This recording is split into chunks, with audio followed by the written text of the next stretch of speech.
Coming up on The Shield, students were able to pet puppies for charity. And a band concert was held in the Chapel of the Resurrection. That and more, you're watching The Shield. Broadcasting from Schnabel Hall on the beautiful campus of Valparaiso University, you're watching The Shield on VUTV. Hello everyone, thank you for joining us. I'm Colin Terrell. And I'm Amy Vanderhayden. This past Saturday, Chi Omega and SALT hosted Come Pet a Puppy, a charity event to raise money for the NWS Animal Clinic. The funds collected in the event will help lower-income families afford medical treatment for their pets. According to Liz Keller, philanthropy chair of Chi Omega, they had multiple dog breeds from pit bulls to coonhounds, all available for adoption. Over 150 people were in attendance.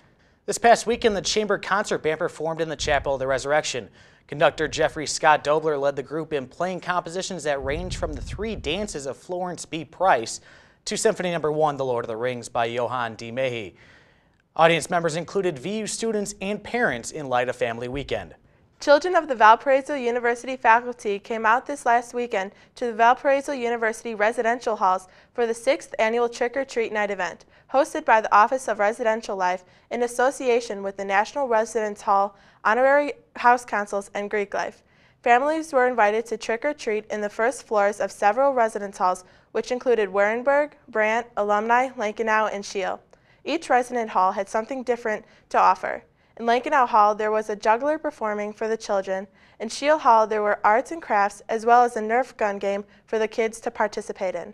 The children dressed up as fairies, lobsters, and many other costumes in celebration of Halloween. The Career Center held an event, Living the Map, this past weekend in Neal Science Center. The guest speaker, Daniel Siddiqui, talked about his experiences with 50 jobs in 50 states.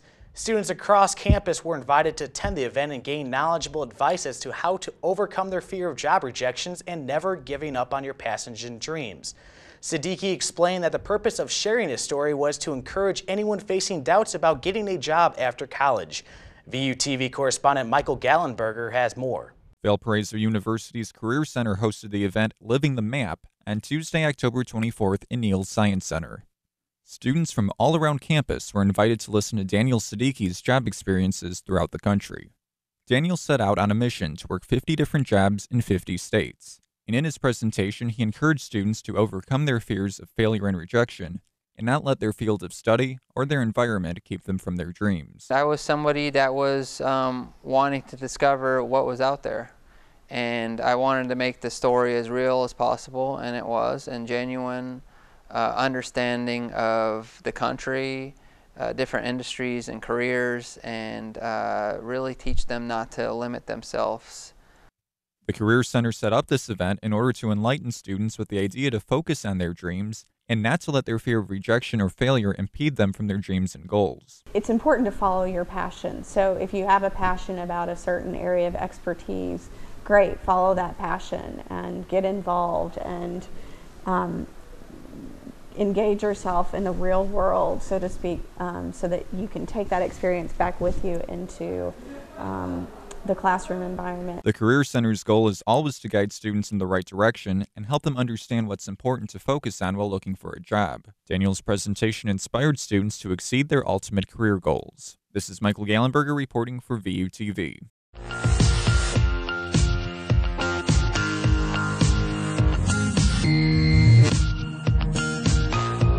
For a quick check of your Valpo weather forecast, Storm Shield meteorologist Tyler Eliason is in the Storm Shield Weather Center. Hello, Tyler. Hey guys, well, we've had plenty of cold air in place over the region the last few days, along with strong winds and rain from Hurricane Sandy. But good news that we'll have warmer temperatures and plenty of sunshine moving in over the next few days. I'll have all the details coming up in my full forecast in just a few minutes. Amy and Colin, back to you. Thanks, Tyler. We're going to take a quick break, and when we return, we will have a look at your Valpo weather forecast as well as more news and sports. Stay tuned. You're watching The Shield here on VUTV. I'm Connor Lott, and I'm on VUTV. I'm Nick Lindeke, and I'm on VUTV. I'm President Heckler, and I'm on VUTV. We're the Career Center, and we're on VUTV. We're Facilities Management, we're on VUTV. Hi, I'm Katie, and I'm on VUTV. I'm Chris Kleinon Schultz, and I'm on VUTV. I'm Albert Hurd, and I'm on VUTV. We're PRSSA, and we're on VUTV. I'm Rachel Bacher, and I'm on VUTV.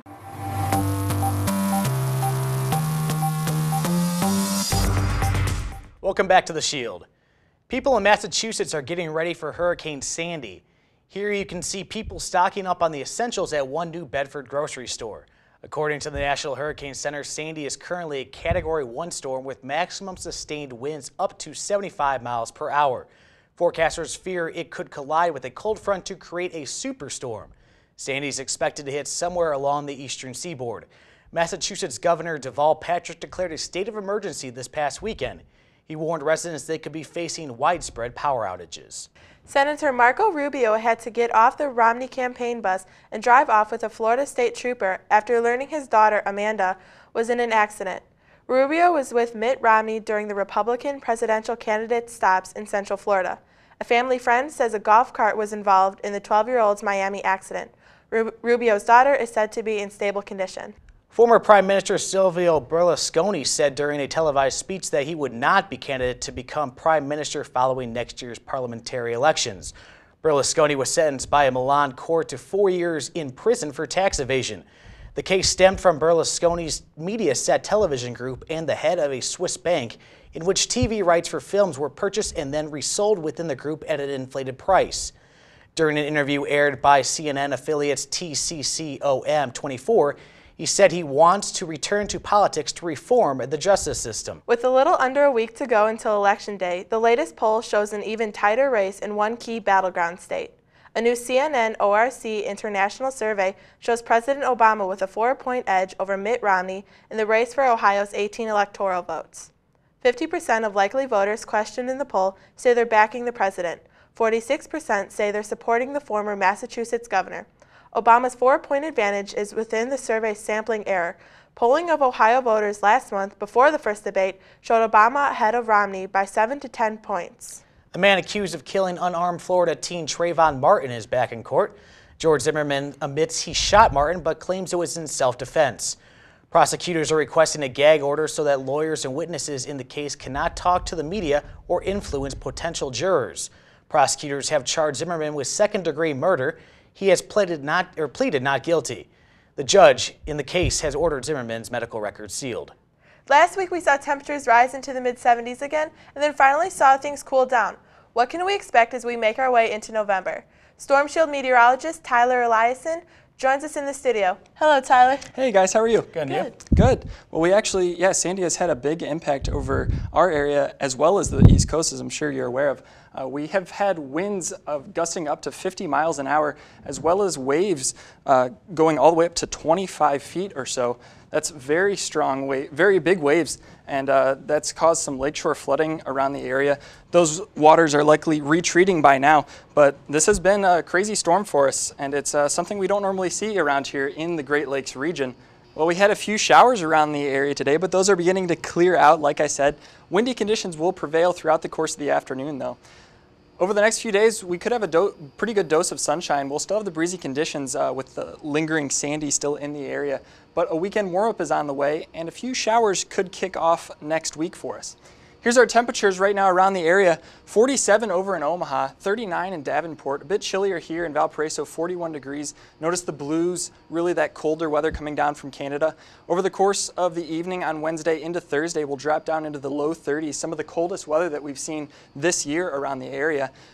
On Thursday, we'll warm up to 47 degrees, so getting a bit warmer over the course of the week. Here's that warmer weather back to the west. That's going to move its way eastward, bringing us that weekend warm-up that I talked about. Over the course of the night on Thursday into Friday morning at 8 a.m., 35 degrees in Valpo, another chilly start for us. But on Friday, we'll warm up once again, nice and toasty, all the way up to 45 degrees. Here is your forecast for tonight. 34 degrees, winds out of the west-northwest at 5 to 10. So really dying down a bit compared to what we've been experiencing over the course of the week. Partly cloudy skies for us throughout the course of the evening. Your forecast for tomorrow, 34 degrees, mostly sunny skies, breezy conditions though. 46 degrees in the afternoon, warming up to 46 will be our high rather, and during the overnight hours we'll drop down to 36. Partly cloudy skies throughout the afternoon. Here's your 5-day forecast. 46 on Thursday and breezy conditions once again. Friday will warm up to 48, and notice that warm up continues all the way into the weekend. 54 on Saturday, 53 on Sunday. We cool down a bit though on Monday down to 49 degrees, and that cool down will likely continue a few more days into next week. A chance of showers to start next week on Monday, but other than that, we are in the clear in terms of precipitation. So no snow really coming into November. No snow for us, unfortunately. Thanks, Tyler. We'll be right back after a short break with more weather and your Valpo sports. Stay tuned.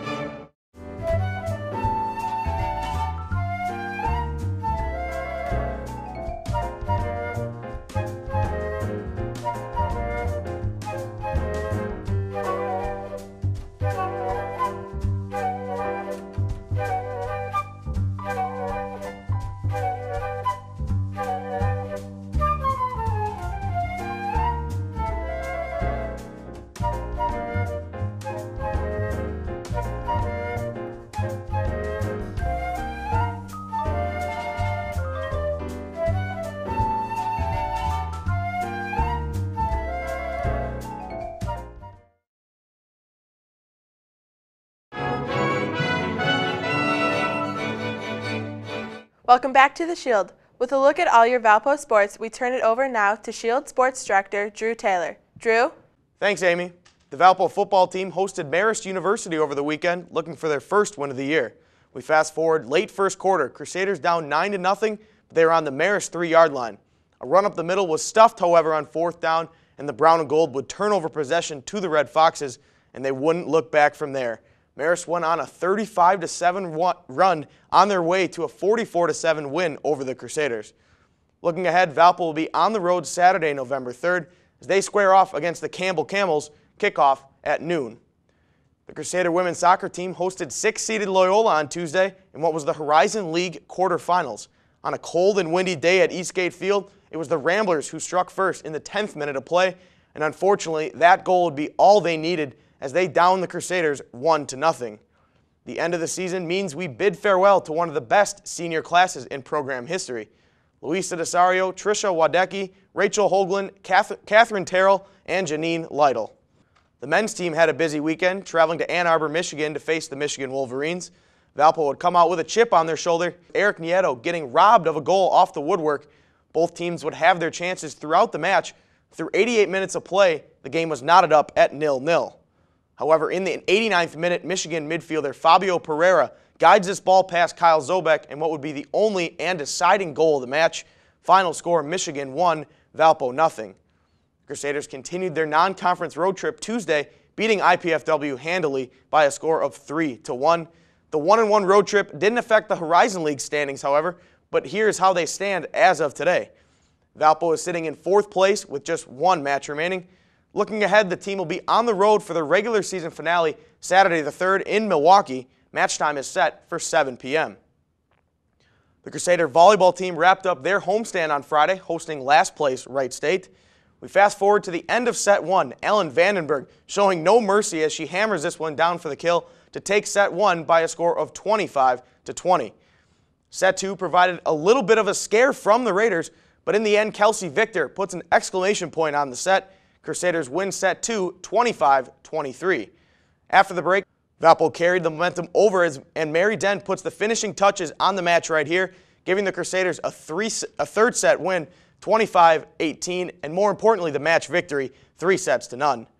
Valpo then took to the road Tuesday, visiting the Cougars of Chicago State. Behind a team-high 12 kills from Mary Dent, the Crusaders rolled to a 3-1 victory. With the win, the Crusaders have come out on top 7 of their last 8 matches. Looking ahead, the Brown and Gold will be on the road to start a road trip Friday, November 2nd against Youngstown State at 7 and finish up Saturday against Cleveland State, match time set for 3 p.m. The Crusader men's basketball team was on display Saturday, and yes, it was an exhibition game, but it also was the first time Valpo fans were able to see some of the new faces on the roster this year. The Brown and Gold defeated St. Joseph's of Indiana by a score of 90-62.